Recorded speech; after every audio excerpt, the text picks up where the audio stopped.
नमस्ते एवरीवन, कैसे हैं आप सभी। आई होप आप लोग वीडियोस एंजॉय कर रहे होंगे। तो आज हम लोग एक बहुत ही इम्पॉर्टेंट टॉपिक पे बात करने वाले हैं, दैट इज़ ब्रीथ वर्क। अपनी सांसों पर कैसे काम करें। बिना ब्रीथ के हम लोग तो ज़िंदा ही नहीं रह सकते, फैक्ट है।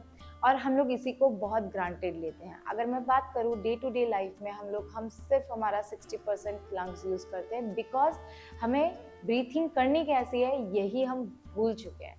तो चलिए आज के सेशन में मैं आपको ये बताने वाली हूँ कि योगिक ब्रीथ क्या है और नेचुरल तरीके से आप ब्रीथ कैसे करते हैं।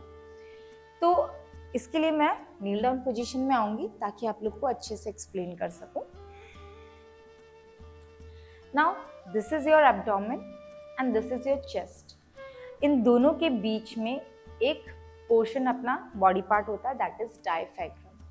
अब जो ब्रीथिंग है वो दो प्रोसेस इन्वॉल्व करती है, एक वर्टिकली खींचती है और एक हॉरिजॉन्टली होती है। ठीक है, अब ये दोनों कैसी होती है, तो आपने अगर टर्म सुने होंगे एब्डोमिनल ब्रीथिंग और थोरेसिक ब्रीथिंग। इन दोनों ब्रीथिंग को मिला के योगिक ब्रीथिंग होती है। तो सबसे पहले हम बात करते हैं एब्डोमिनल ब्रीथिंग, जो नेचुरल ब्रीथिंग भी आप कह सकते हैं। लाइक कभी अगर आपने छोटे बच्चे को देखा होगा, मैं आपसे एक क्वेश्चन पूछूं कि सांस लेते वक्त आपका पेट अंदर जाता है कि बाहर जाता है, सोच के बताइए, लेके देखिए।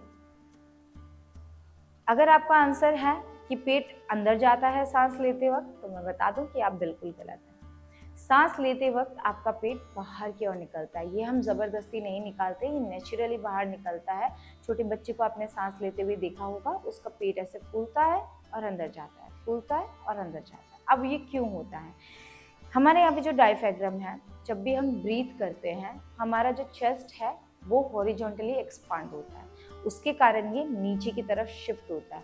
अब ये नीचे की तरफ शिफ्ट तभी हो पाएगा जब हमें यहाँ पे स्पेस होगा और हमारा पेट आगे की तरफ निकलता है। सेम जब हम एक्सेल करते हैं तो ये ऊपर की तरफ शिफ्ट होगा। अब इसे पूरा ऊपर शिफ्ट करने के लिए पेट अंदर जाना जरूरी है और उससे हमारा चेस्ट पूरा कॉन्ट्रैक्ट होगा और हमारी पूरी ब्रीथ बाहर निकलेगी, हमारा पेट खाली हो पाएगा। तो अब मैं बात करूँ एब्डोमिनल ब्रीथिंग की, तो abdominal breathing is a vertical breathing. ये आपकी इस तरीके से आपके अंदर से जो है आपकी जो श्वसन नलिका है उसको ऊपर की ओर खींचेगी और डायफ्रैगम नीचे की ओर लाएगा, पेट बल्ज आउट होगा। तो अब इसको कैसे करेंगे? तो इसके लिए आप अपना एक हाथ जो है पेट पे रख लीजिए, चाहिए तो दोनों हाथ रखेंगे। अब पहले मैं अपने पेट को पूरा खाली करूंगी, इनहेल करके पूरी सांस बाहर निकालने के बाद मैं धीरे धीरे फील करूंगी, जितनी स्लो ब्रीथ होगी उतना बेटर।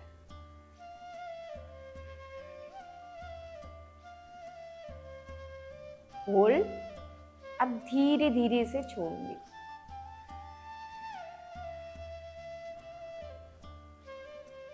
फिर से करेंगे। अब जितना स्लो इनहेल करेंगे और जितना स्लो एक्सहेल करेंगे उतना ही आपको बेनिफिट होगा, क्योंकि ब्रीथ वर्क है, प्राण आयाम। अगर मैं इसे कहूँ तो प्राण यानी आपकी ब्रीथ, आपकी वाइटल एनर्जी, आयाम यानी इसे रेगुलेट करना, यानी इसे कंट्रोल करना। ये एक ऐसा प्रोसेस है जो पार्शियली आप कंट्रोल कर सकते हैं। तो मेरे साथ फिर से करेंगे। 5 सेकंड मैं इनहेल करने में लगाऊंगी और 5 ही सेकंड में एक्सहेल करने में लगाऊंगी। रेडी? तो दोनों हाथ पेट पे, inhale,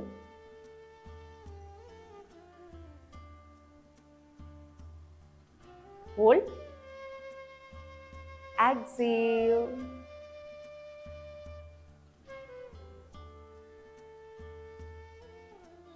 and relax। तो इसे कहते हैं हम एब्डोमिनल ब्रीथिंग, नेचुरल ब्रीथिंग। अगर आप अपने ब्रीथ वर्क को स्टार्ट ही कर रहे हैं, आपने कभी इस पे वर्क नहीं किया, तो सबसे पहले आप इस पे वर्क करिए कि अपने पेट पे हाथ रख के डेली बैठ के inhale, slow inhale, slow exhale, slow inhale, slow exhale. तो अपने वर्टिकल ब्रीथिंग यानी एब्डोमिनल ब्रीथिंग को आप अच्छा करिए। अब ये तो थी हमारी वर्टिकल ब्रीथिंग। अब हमारी बात करते हैं हम थोरेसिक ब्रीथिंग की, यानी हॉरिजॉन्टल ब्रीथिंग। आपका पेट इस तरीके से बाहर निकलने से ऊपर खींच रहा है, पर चेस्ट ऐसे एक्सपांड हो रहा है। जब तक चेस्ट पूरा एक्सपांड नहीं होगा आपकी ब्रीथ पूरी अंदर नहीं जाएगी। तो बेसिकली इसके अंदर फिर हमारे एब्डोमेन का कोई रोल नहीं रहता, क्योंकि वो फूल के डायफ्रैगम जितना नीचे जाना होता है उतना चला जाता है और फिर हम हमारी चेस्ट में हवा भरते हैं।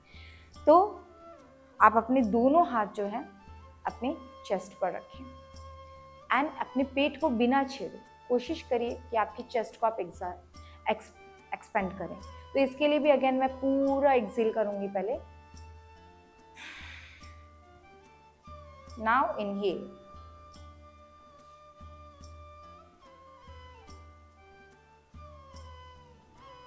Hold, exhale. सी आपका चेस्ट फूलेगा। ओके, तो ये था हमारा हॉरिजॉन्टल इनहेल एंड एक्सेल। तो एब्डोमिनल एंड थोरेसिक दोनों ब्रीथ को मिला के हम लोग योगिक ब्रीथ करते हैं। तो अगर आप बिगनर है, प्रैक्टिस अभी आपने शुरू ही करी है, तो आप एब्डोमिनल ब्रीथ करिए। हाथ दोनों पेट पे रख के जस्ट पूरी सांसें छोड़ के इनहेल एंड एक्सेल। ओके, और जब आपकी ब्रीथ थोड़ी आपको लगती है कि प्रॉपर होने लग गई, तो फिर आप अपने थोरेसिक ब्रीथ की प्रैक्टिस करिए। जब आपकी दोनों ब्रीथ प्रॉपर हो जाए तो हम योगिक ब्रीथ की प्रैक्टिस करेंगे।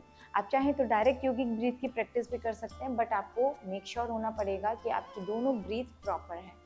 तो हम लोग अभी करेंगे योगिक ब्रीथ। जितना स्लो इनहेल कर सकते हैं कंट्रोल के साथ उतना स्लो इनहेल करेंगे, जितना स्लो एक्सेल कर सकते हैं कंट्रोल के साथ उतना स्लो एक्सेल करेंगे। Okay, ready. धीरे धीरे आपकी ब्रीथ में भी छोटी होती जाए। मान लीजिए आप 5 मिनट या 10 मिनट प्रैक्टिस कर रहे हैं, तो आपकी ब्रीथ हो सकता है कि जैसे जैसे आप आगे बढ़ रहे हैं मिनट्स के साथ आपकी ब्रीथ छोटी हो रही है, क्योंकि लंग्स का आप कैपेसिटी यूज कर रहे हैं। बट आसनों की प्रैक्टिस के साथ और प्राणायाम की प्रैक्टिस के साथ स्लोली स्लोली आप फील करेंगे कि आपकी फ्रीक्वेंसी सिमिलर है। जैसे आपकी फर्स्ट ब्रीथ थी वैसी ही आपकी लास्ट ब्रीथ भी है। और ब्रीथ पे वर्क नहीं करेंगे, अगर आपने अपने ब्रीथ पे काम नहीं किया, देखो पूरा ऑक्सीजन सप्लाई नहीं करोगे तो ब्लड को पूरा ऑक्सीजन नहीं मिलेगा। ब्लड को पूरा ऑक्सीजन नहीं मिला तो आपके ब्लड जो है खाने को अच्छे से डाइजेस्ट करके ऑब्जर्व जो करते हैं न्यूट्रिशन, वो पूरा ऑब्जर्व नहीं कर पाएंगे, और वो इम्प्योर ब्लड आपकी पूरी बॉडी में सर्कुलेट होने से आपको अलग अलग डिजीज की प्रॉब्लम आएगी ही आएगी। तो चाहे आप आसन करें, प्राणायाम में तो ऑब्वियसली ब्रीथ वर्क है, पर आसनों के दौरान भी अपनी ब्रीथ को इन्वॉल्व करें। और मैं कहूँगी डे टू डे लाइफ में अगर आपको अपना स्ट्रेस रिलीफ करना है, तो स्ट्रेस मतलब एयर का प्रेशर जो आपकी नसों में होता है, उसको भी रिलीफ करने के लिए आपको जब भी टाइम मिले आप अपने वर्क को साइड में रखकर आराम से बैठकर डीप इनहेल एंड एक्सेल जरूर करें। तो चलिए देखते हैं कि कैसे हम ब्रीथ को इन्वॉल्व करेंगे इसके अंदर, योगिक ब्रीथ कैसे होती है। आप अपना एक हाथ पेट पे रखेंगे, एक हाथ आपके चेस्ट पर। सबसे इम्पॉर्टेंट थिंग जो आपका पोस्चर है, आपको एक कंफर्टेबल पोस्चर में बैठना है। लाइक मैं अभी सुखासन में बैठी हूँ, बहुत सारे मेडिटेटिव पोस्चर होते हैं, बट ऐसा पोस्चर चूज करें जिसमें आप आराम से बैठे, पेन पे ध्यान ना जाए। दूसरा, आपकी स्पाइन स्ट्रेट होनी बहुत ज़रूरी है, आपकी टेल बोन से लेके सर्वाइकल तक एकदम स्ट्रेट लाइन, क्योंकि प्राण वायु का अपवर्ड मूवमेंट है। इनहेल कर रहे हैं, एक्सेल कर रहे हैं, झुक के बैठेंगे, आपका पेट दबेगा, आपका डायफ्राम दबेगा, तो आप पूरी सांस ले ही नहीं पाएंगे। इसलिए डेली बेसिस पे हम ऐसे बैठते हैं, तो कोशिश करा कीजिए कि आप सीधे ही बैठें ताकि आपकी ब्रीथ प्रॉपर आए। और ना बॉडी आगे की ओर झुकी हुई होनी चाहिए ना पीछे की ओर। कीप इट सेंटर, नीज और हिप्स को एकदम रिलैक्स छोड़ें। सो चलिए अपनी ब्रीथ को 1 से 2 इनहेल एंड एक्सेल करने के बाद नॉर्मल करें। नाउ अपना राइट हैंड आप अपने एब्डोमेन पे रख लें एंड लेफ्ट हैंड आप अपने चेस्ट पर। Shoulder and neck down and relax, neck straight. Now start your yogic breath. Inhale,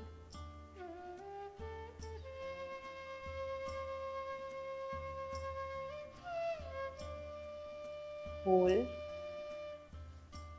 exhale,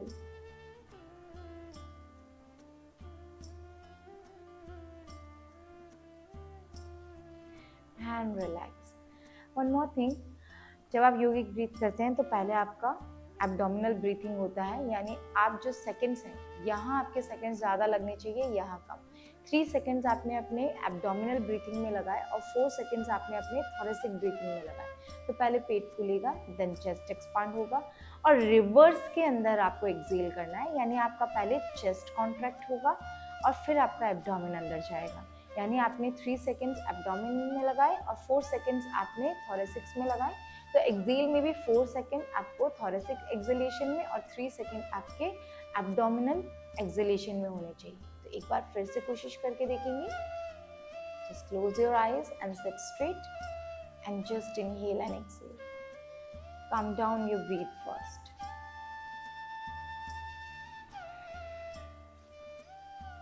ना पूरा एक्सहेल करें।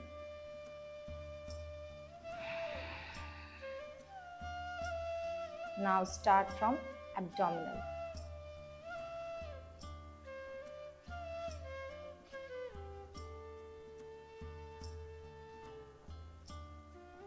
Hold. Now with control, exhale.